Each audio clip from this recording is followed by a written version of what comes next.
గడిచినటువంటి 2 వారాల్లో మొదటి ఆదివారం ఏం చెప్పాను? నిరీక్షణ.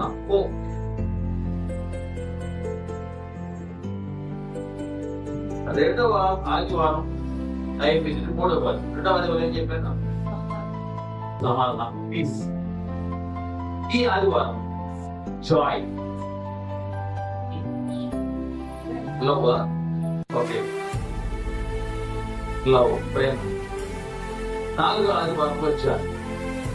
ఇది అడ్వెంట్ లో ఉండేటువంటి వర్షకాలం.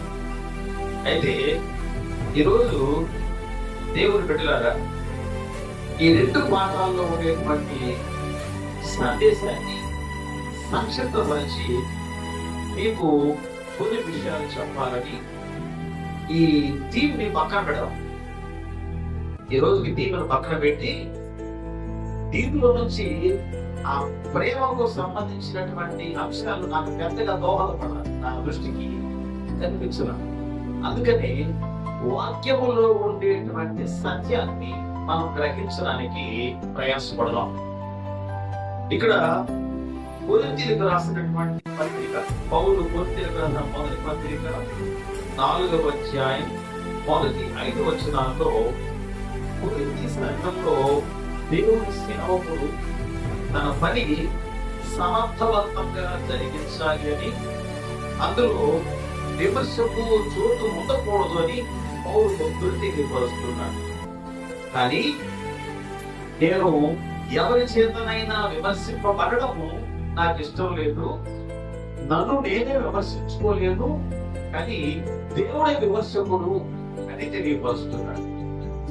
2వ పాఠం సువార్త పాఠం, మత్తయి సువార్త 14వ 11వ అధ్యాయం 2 నుంచి 10 వచనాలు చూస్తే అందులో యేసు గురించినటువంటి మార్గం సరళం చేసే దూతగా జాన్ ది బాప్టిస్ట్, స్నానికుడైనటువంటి యోహాను పంపబడ్డాడు. కానీ ఇతను హేరోదు రాజు చెరలో వేయించాడు. ఎందుకు చెరలో వేయించాడు అంటే, అతడు భూమిలో ఉండేటువంటి తన సహోదరుని యొక్క భార్యను బలవంతంగా చెరబట్టి వివాహమాడి అతన్ని చంపించాడు. అందువలన ఈ బాప్తిస్మం ఇచ్చే యోహాను నీతిని గురించి, న్యాయాన్ని గురించి ప్రకటించేటువంటి వాడు కాబట్టి హేరోదు రాజును చక్కగా తూర్పాను పెట్టాడు.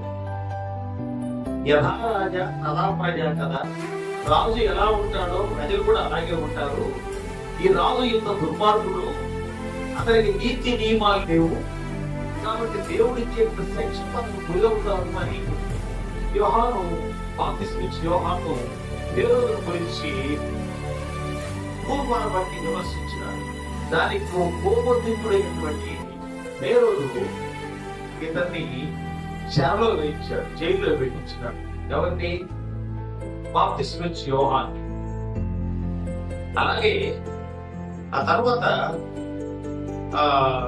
చెరలో ఉన్నటువంటి బాప్తిస్మం ఇచ్చే యోహాను యేసు ప్రభు యొక్క పరిచర్య కాలంలో ఆయన్ని కొన్ని అనుమానాలు వచ్చినాయి. ఇతను మెస్సీయనా కాదా అని తన శిష్యుడిని ప్రభు దగ్గరికి పంపించాడు. వారి మధ్య జరిగినటువంటి సంభాషణ. సో ఇక్కడ ఏంటంటే, ఈరోజు మన అంశం ఏంటంటే స్థిర నమ్మకం, స్థిరమైన నమ్మకం. నమ్మకం అంటే కొంతమందికి అమ్మకం. ఒక చిన్న ఉదాహరణ